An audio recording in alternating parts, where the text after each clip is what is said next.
Kalena dhammat savanang etamang kalamutamang.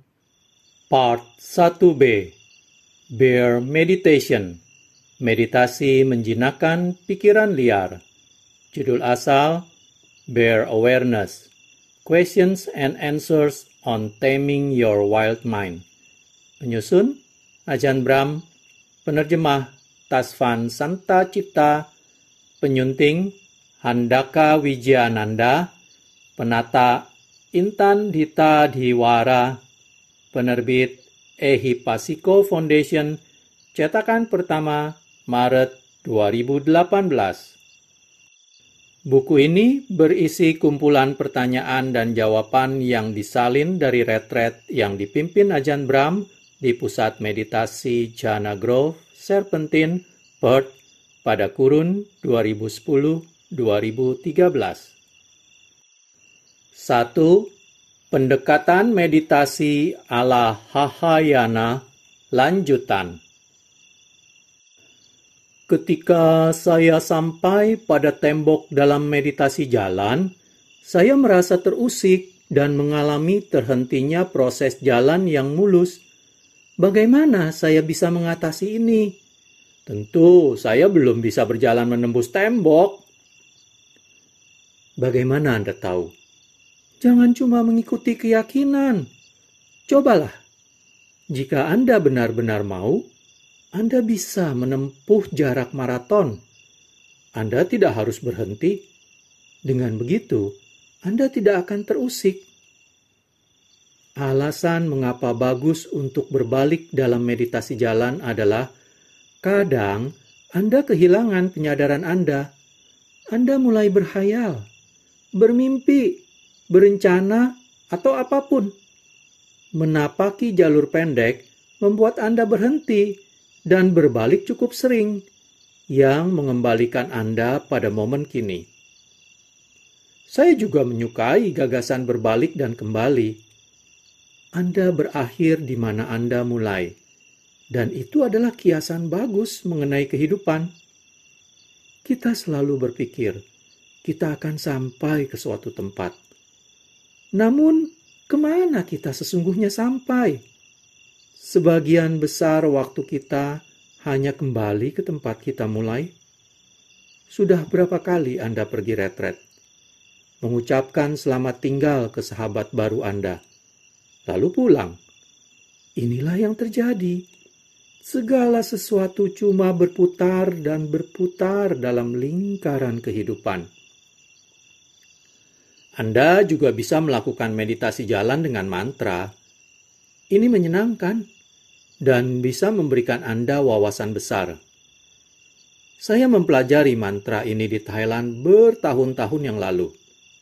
Saat Anda menapaki jalur meditasi, saat kaki kiri bergerak ke depan, Anda membatin, "Aku akan mati." Dan ketika kaki lainnya bergerak ke depan, Anda membatin, "Itu pasti." Aku akan mati, itu pasti. Ketika orang memulai melakukannya, kadang mereka pikir itu lelucon. Selang beberapa lama, Anda menyadari itu bukan lelucon. Inilah satu hal yang begitu benarnya, sampai Anda tak mampu menyangkalnya. Anda mungkin ketakutan. Ya ampun, itu benar. Teruskan berjalan dan terus katakan, "Aku akan mati, itu pasti." Pada akhirnya, Anda akan melampaui ketakutan itu. Dan karena Anda tahu itu benar, semua kelekatan dan segala kecemasan Anda mengenai email, usaha, pasangan, anak-anak, bahkan kesehatan Anda, itu semua lenyap begitu saja. Karena memang benar bahwa aku akan mati, itu pasti. Buat apa aku mencemasi semua ini? Anda menjadi benar-benar damai. Lalu Anda memperoleh wawasan yang sangat mendalam bagaimana caranya terbebas. Aku akan mati. Itu pasti. Betapa leganya. Meditasi jalan menciptakan keheningan, kebahagiaan, dan wawasan yang mendalam. Ketika saya sedang di Malaysia baru-baru ini, orang-orang agak bosan dengan cuma duduk dan mengamati napas atau meditasi jalan. Saya mengatakan bahwa dalam Buddhisme, kita kadang harus mengadaptasi negara tempat kita berada. Maka saya menganjurkan orang-orang melakukan meditasi jalan metode Australia yang berasal dari kanguru. Saya menjelaskan bahwa Anda mulai dari salah satu ujung jalur meditasi, tekuk tangan Anda seperti kaki depan kanguru, lalu lompat, yang juga saya demonstrasikan, yang membuat mereka sangat terhibur. Saat Anda tiba di ujung lainnya, Anda berbalik dan melompat lagi. Itulah meditasi jalan Australia. Cobalah. Setidaknya itu akan membuat siapapun yang melihat Anda tertawa terpingkal-pingkal. Dan itu akan membuat Anda bahagia pula. Itu akan membuat meditasi lebih tidak serius. Kita bisa bersenang-senang dengan segala cara yang diperlukan. Dalam salah satu buku Anda menyebutkan metode mengamati tembok. Ketika kita bosan mengamati apa yang ada di balik kelopak mata kita, bolehkah kita mengamati tembok? Dan apa yang harus kita lakukan jika temboknya lenyap? Ya, kita kerap memulai meditasi dengan memejamkan mata. Namun, Anda bisa mengamati tembok jika Anda mau. Namun, untuk membuat temboknya lenyap, batin Anda harus cukup hening, tanpa pikiran. Seringnya, orang mengamati tembok hanya dengan 10% perhatian mereka, sedangkan 90% dicurahkan untuk berhayal dan bermimpi, memikirkan makan malam, mengingat masa lalu, mengingat film kesukaan. Jika batin Anda tidak hening dan sebagian besar perhatian Anda di tempat lain, dindingnya tidak lenyap. Hanya saat batin Anda hening, barulah dindingnya lenyap. Aneh memang saat itu terjadi. Anda boleh mencobanya, namun jauh lebih baik mengamati badan Anda melenyap. Apakah boleh bermeditasi menggunakan earphone peredam suara atau penyumbat telinga? Saya tinggal di jalan yang agak berisik. Saya tidak bisa menemukan alasan untuk melarangnya. Anda boleh memakai earphone besar atau yang meredam suara. Anda juga bisa menggunakan iPod yang memainkan "Aku akan mati, itu pasti" tepat ke telinga Anda. Buatlah meditasi jadi asik. Jangan terpaku dengan gambaran meditasi menurut pikiran Anda. Anda tidak harus bisa bersila dalam posisi teratai sempurna agar bisa mengalami meditasi yang baik. Buddha sendiri tidak selalu begitu. Ada arca-arca Buddha duduk di kursi, dan banyak biku bermeditasi di kursi. Ajahn Sujato biasanya meditasi di kursi, karena lututnya sangat sakit. Ketika saya naik pesawat, saya meditasi di kursi. Jika saya minta agar saya bisa meditasi bersila di lorong pesawat, mereka tak akan mengizinkan saya. Maka saya harus meditasi di kursi.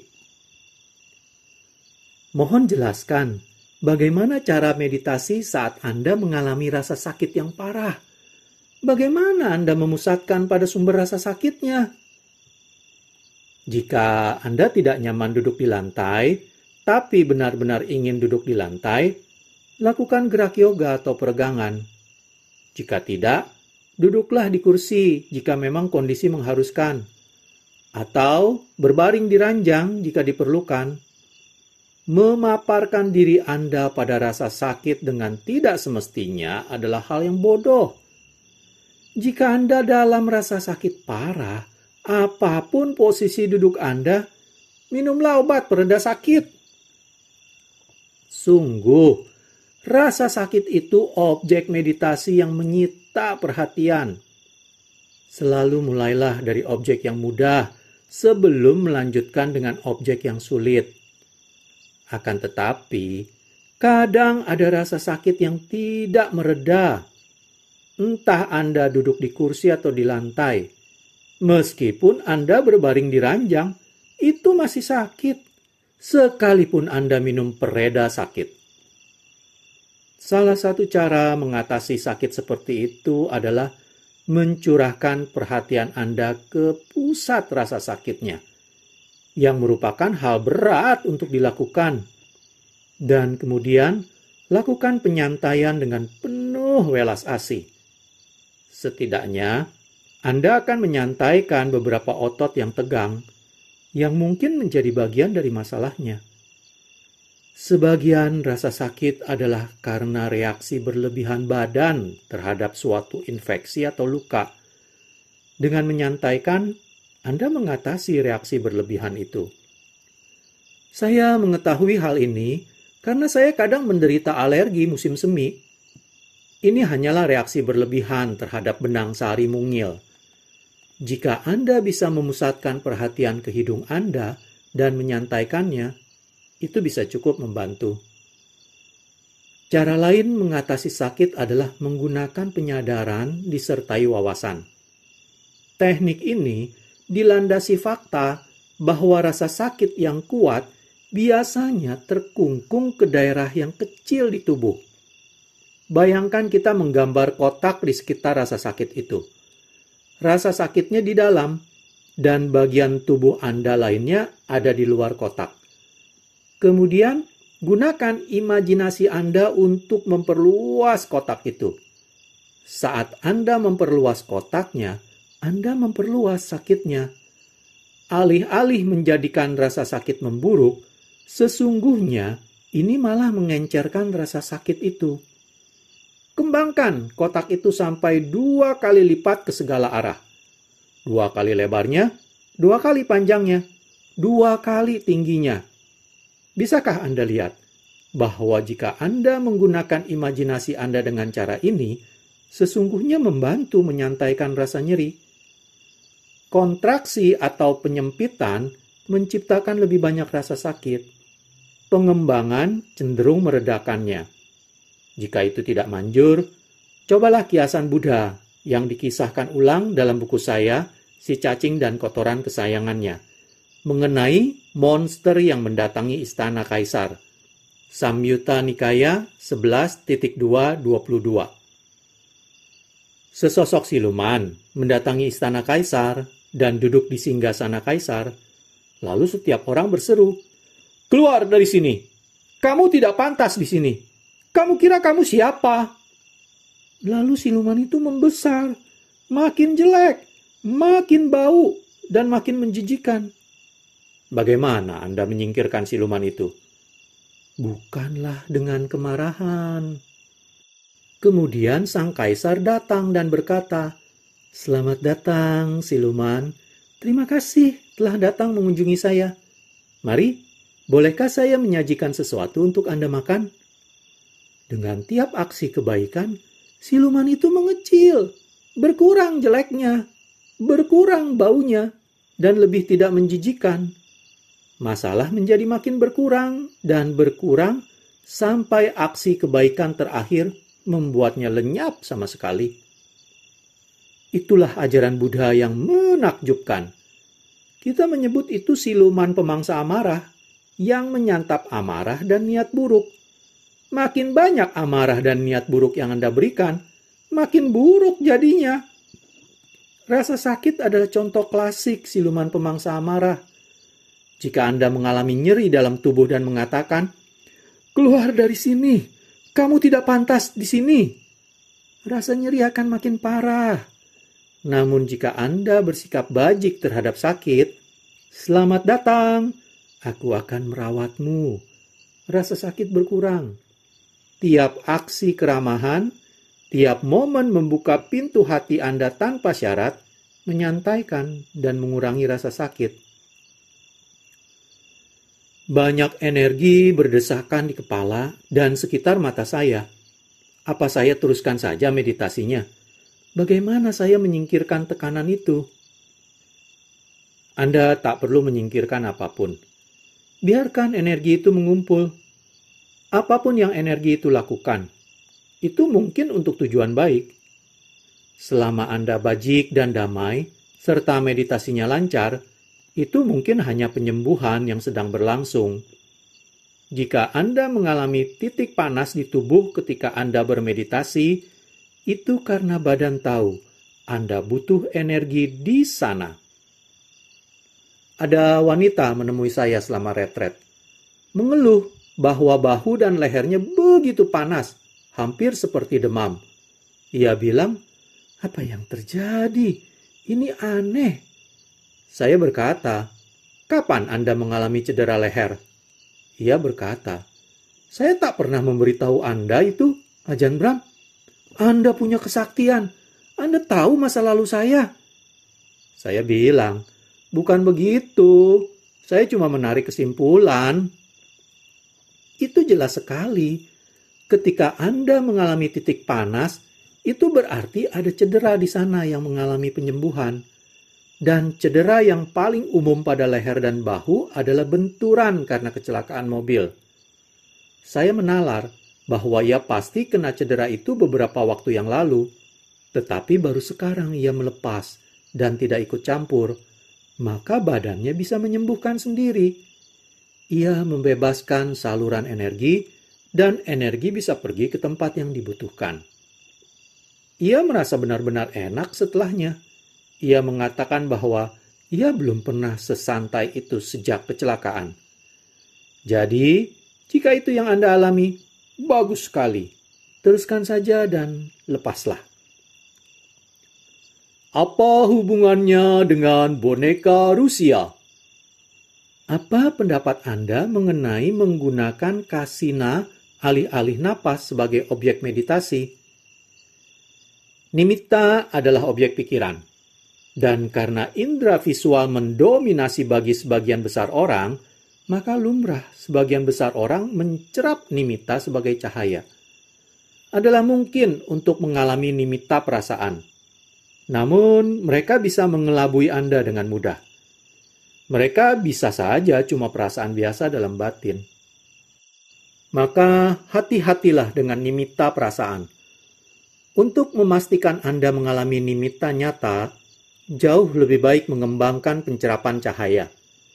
Kebanyakan tradisi meditasi menggunakan nimitta cahaya. Jangan berusaha mencari jalan pintas. Menggunakan kasina atau cakram warna yang divisualisasi adalah satu cara membangkitkan nimitta. Biasanya ini jauh lebih sulit difokuskan daripada napas. Kecuali Anda memiliki batin yang sangat visual. Jika Anda bisa memvisualisasikan hal-hal dengan jernih, seperti seniman yang bisa menggambar dan melukis, maka kasina bisa bermanfaat bagi Anda. Sangat jarang orang-orang mengajarkan kasina. Gagasan dasarnya adalah memvisualisasikan cakram warna sampai begitu jernihnya, sehingga entah mata Anda terbuka atau tertutup, cakram itu tampak serupa. Tak banyak orang bisa melakukan itu. Berapa lama Anda mesti mengamati nimitta? Nimitta hanya bertahan 1 momen saja. Itu saja adanya. Ingatlah bahwa jika Anda berpikir sudah berapa lama, Anda sudah kehilangan momen kini. Anda terperangkap dalam waktu lagi. Anda mengukur, dan Anda telah kehilangan alurnya. Amati nimitta selama 1 momen saja. Momen yang disebut kini. Nimitta sejati begitu terang sampai Anda tidak merasakan tubuh Anda lagi. Dan Anda tidak akan tahu apa yang Anda lakukan. Jika Anda berjalan di luar, Anda akan terus berjalan. Berjalan. Dan kita mungkin harus berjalan jauh ke dalam hutan untuk menemukan Anda. Semua yang Anda lihat hanyalah cahaya terang ini. Anda mungkin berakhir di lautan. Nimitta yang benar begitu terang sampai Anda kehilangan seluruh penyadaran tubuh. Jika Anda memang melihat nimitta, duduk saja dan pejamkan mata Anda. Dengan cara ini, Anda bahkan akan masuk lebih mendalam. Jika nimitta lenyap dan Anda masuk ke dalam jhana, Anda tak punya pilihan apapun selain terus menikmatinya. Itu harusnya menyenangkan. Jhana kedua ada dalam jhana pertama, tepat di pusatnya. Ini berarti Anda selalu harus melewati jhana pertama untuk mencapai yang kedua. Dan untuk mencapai yang ketiga, Anda harus melewati yang kedua. Karena jhana ketiga tepat di tengah yang kedua. Lalu yang keempat tepat berada di tengah yang ketiga. Anda selalu masuk ke dalam, ke dalam, ke dalam. Itu adalah pokok penting mengenai meditasi. Anda tak pernah pergi ke tahap berikutnya, namun selalu masuk makin dalam. Bayangkan boneka Rusia. Satu boneka ada di dalam yang lain, yang pada gilirannya memuat yang lain, yang pada gilirannya ada di dalam boneka yang lain. Itulah meditasi. Anda memulai dengan batin. Di dalam batin, dengan semua pikirannya mengenai masa lalu dan masa depan, Anda menemukan momen kini. Di pusat momen kini, Anda menemukan keheningan. Di pusat keheningan, Anda menemukan napas. Di pusat napas, Anda menemukan penyadaran penuh akan napas. Di pusat penyadaran penuh akan napas, Anda menemukan napas indah. Di tengah napas indah, muncul nimitta. Di pusat nimitta, Anda mengalami jhana pertama. Kemudian, Anda menembusi semua jhana. Akhirnya, di tengah perolehan nirmateri keempat, Anda menemukan akhir segalanya. Inilah permata di jantung teratai.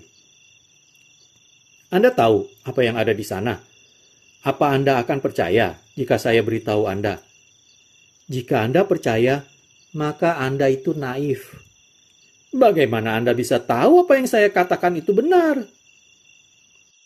Siapapun yang percaya karena cuma diberitahu, itu bodoh. Maka, jangan percaya apa yang saya katakan. Dan jika Anda tidak mempercayai saya, jadi buat apa saya beritahu Anda? Ya, tidak ada apa-apa di sana. Yang baik, yang buruk, dan vipassana. Anda mengajari kami meditasi dengan memvisualisasikan perbuatan baik, ucapan baik kami, dan seterusnya. Itu semua mengenai diri kita. Sulit untuk memvisualisasikan urusan orang lain. Ya, Anda bisa menghayalkannya, namun Anda tidak benar-benar mengetahuinya. Semua yang bisa Anda kelola adalah perbuatan Anda sendiri. Maka, kelola itu lebih dahulu, terutama hal-hal baiknya. Mengenai hal-hal buruk, cukup asumsikan itu bukan Anda. Pernah ada seorang guru sufi, pada akhir suatu retret, ia membawa murid-muridnya ke pekan raya. Di pekan raya, ada salah satu wahana panahan, tempat Anda mendapat boneka teddy bear jika Anda mengenai sasaran. Guru sufi mengatakan, "Saya pemanah yang bagus. Saya tahu cara menggunakan busur." Ia membayar untuk kesempatan menggunakan 3 anak panah. Ia memasang anak panah pertama dan dengan cepat menembakkannya. Panahnya hanya mencapai separuh jalan menuju sasaran. Murid-muridnya mengerutkan alis. Pernahkah guru memakai busur sebelumnya? Itu tembakan orang yang buru-buru, kata sang guru. Ia memasang panah berikutnya. Ia menarik busur lebih jauh ke belakang, dan setelah menyeimbangkan dirinya, ia menembakkannya. Panah itu menempuh jarak jauh, namun meleset 1 mil ke samping dan hampir membunuh seseorang. Murid-muridnya berseru, "Berhentilah, orang-orang menertawai Anda. Anda guru terkenal, Anda akan menghancurkan reputasi Anda." Tidak, kata guru. Itu tembakan orang yang sombong. Maka tibalah giliran anak panah ketiga. Murid-muridnya mulai berjalan pergi. Anda tidak tahu cara menggunakan busur."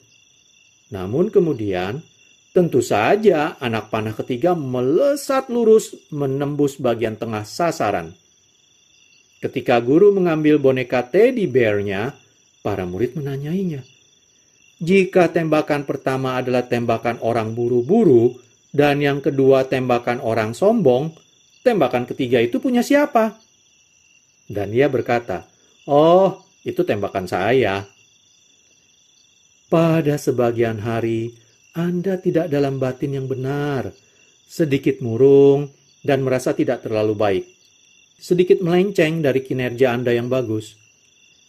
Kapanpun segala sesuatu terasa tidak beres atau Anda membuat kesalahan, lewatkanlah. Namun, kapanpun Anda melakukan sesuatu yang sukses, ambillah itu sebagai diri Anda yang sejati. Mengapa tidak? Itu namanya melepas kegagalan masa lalu, namun mengumpulkan kebahagiaan. Anda belajar jauh lebih banyak dari kebahagiaan dan kesuksesan dibandingkan dari kesalahan. Jika Anda terus memusatkan ke kebahagiaan, ke kebajikan, ke keberhasilan, Anda cenderung mempelajari rahasia kebahagiaan dan kesuksesan. Ini berarti Anda mengulanginya. Di lain pihak, orang yang terus memikiri kesalahan mereka dan mencoba menganalisis meditasi mereka yang gagal, mereka menjadi murung. Anda menguatkan kegagalan Anda alih-alih melepasnya saja. Anda mungkin berpikir Anda akan belajar dari kesalahan Anda. Namun Anda malah hanya jadi sedih, murung, dan marah. Akan tetapi, jika Anda mengingat keberhasilan Anda, apa yang berhasil, dan mengapa Anda bahagia, dan Anda belajar dari itu, maka Anda mempelajari rahasia kebahagiaan. Ini bukan soal apa yang kita miliki, namun bagaimana kita mengelolanya.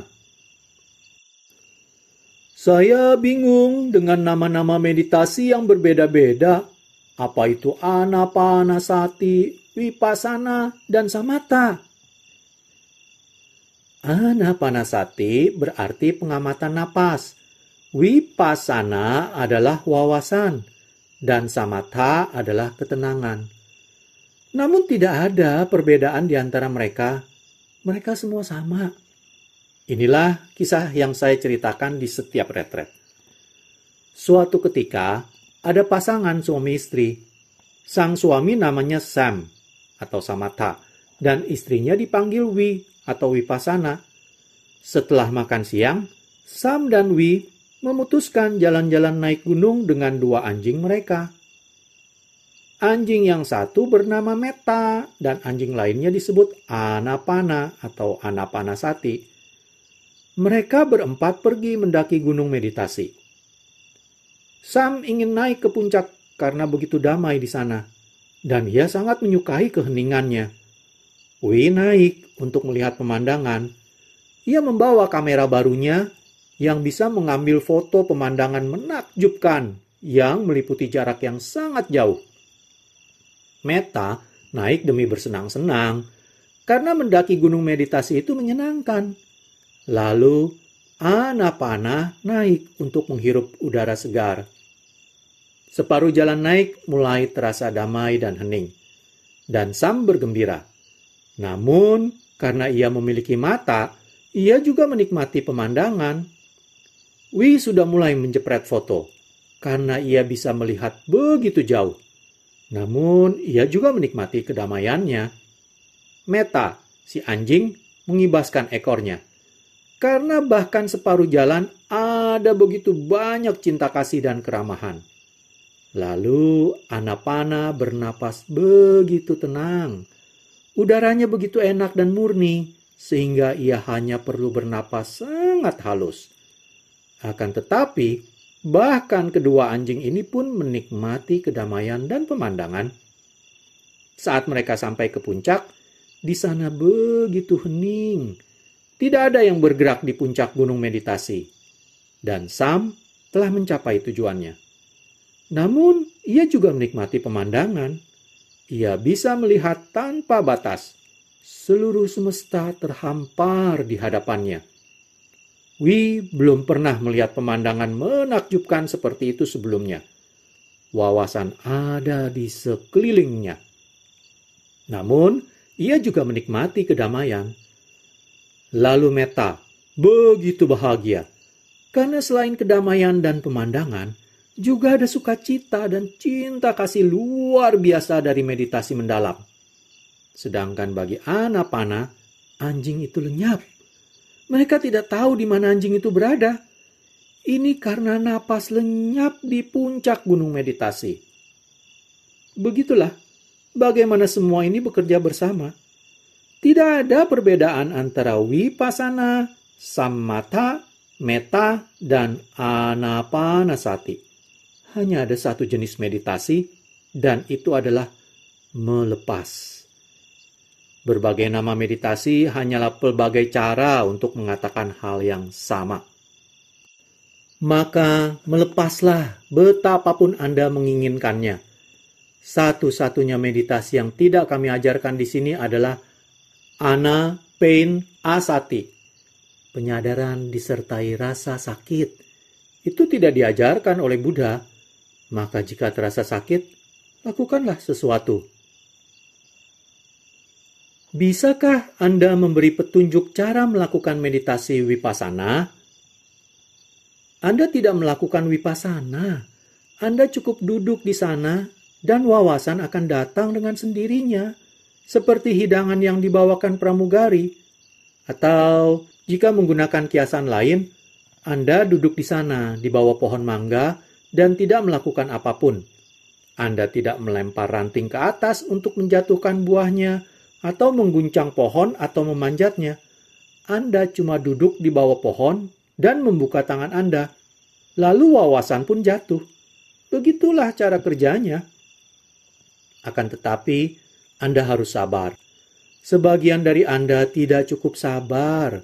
Anda tidak bisa duduk di bawah pohon mangga itu selama beberapa hari dan mengharapkan hasilnya. Itu belum apa-apa.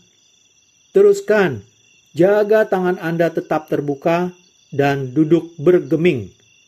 Jika Anda bergerak, bahkan sedikit saja, maka saat itulah mangga akan jatuh dan meleset dari tangan Anda. Jadilah sangat sabar. Ada dua jenis kesabaran. Menunggu pada masa depan dan menunggu pada momen kini. Menunggu pada masa depan bukanlah kesabaran. Itu namanya menunggui sesuatu terjadi, menunggui mangga jatuh. Itu adalah keadaan mengharapkan sesuatu dan mengeluarkan Anda dari momen kini. Ketika Anda melakukan latihan melepas, Anda menunggu pada momen kini. Wawasan hanya terjadi pada momen kini. Selama retret Vipassana, para guru biasanya menyarankan agar kita melabel atau mencatat tiap perbuatan agar mengembangkan penyadaran. Apakah Anda juga menyarankan ini? Tidak. Inilah kisah yang saya buat untuk menggambarkan mengapa tidak melakukannya. Saya minta maaf terlebih dahulu ke guru Vipassana kalau tidak sengaja menyinggung mereka. Cerita ini memiliki niat yang menyenangkan. Suatu malam, seorang wanita kaya hendak menghadiri ceramah di wihara setempat. Ia memberitahu satpamnya, "Ada banyak pencuri di sini yang tahu saya akan pergi ke wihara, dan mereka akan mencoba menerobos masuk. Saya punya banyak barang mahal, maka tolong waspadalah." Satpam mengatakan, "Baik, Nyonya, saya sudah ikut banyak retret Vipassana. Saya tahu caranya waspada." "Bagus sekali," jawabnya, dan Nyonya itu pun pergi. Namun saat ia kembali, perampok telah menerobos ke dalam rumahnya dan mencuri segalanya. Ia sangat kesal dengan satpamnya dan menegur, "Saya sudah beritahu kamu agar waspada. Kamu belajar mengenai penyadaran di retret-retret itu. Mengapa kamu biarkan mereka merampok?" Si satpam menjawab, "Nyonya, saya waspada. Saya melihat perampok masuk dan saya mencatat. Perampok masuk, perampok masuk, perampok masuk. Saya melihat mereka mengambil semua perhiasan mahal keluar dan saya mencatat. Perhiasan keluar, perhiasan keluar, perhiasan keluar. Saya melihat mereka mengemudikan truk di samping rumah dan saya mencatat. Truk datang, truk datang. Saya melihat mereka mengambil lemari besi dan menaruhnya ke belakang truk dan saya mencatat. Lemari besi ke belakang truk, lemari besi ke belakang truk. Saya sangat waspada. Saya mencatat segalanya, Nyonya. Tentu saja itu tolol. Kamu seharusnya tidak cuma mencatat. Jika kamu melihat perampok masuk, kamu semestinya melakukan sesuatu, seperti memanggil polisi. Mencatat saja tidaklah cukup. Hal yang sama berlaku untuk meditasi. Belajar cinta kasih tanpa syarat itu sama dengan belajar cara meditasi. Ini soal membuka pintu hati Anda. Anda berlatih dengan duduk pada momen kini dengan semua kebodohannya, kelelahannya, keresahannya, dan setiap hal lain yang berlangsung dalam batin Anda. Tidak menginginkan momen itu berbeda dari apa adanya. Cinta kasih dan melepas adalah hal yang sama. Ketika Anda belajar cara bermeditasi, cinta kasih tanpa syarat Anda tumbuh dan tumbuh. Demikianlah, berakhir sudah saya bacakan bagian 1, pendekatan meditasi ala Hahayana. Pada video part selanjutnya, saya akan mulai masuk membacakan bagian 2, penyadaran beruang. Mengatasi rintangan meditasi dengan atau tanpa teman yang berbulu. Terima kasih. Kalena dhamma savanang etamang kalamutamang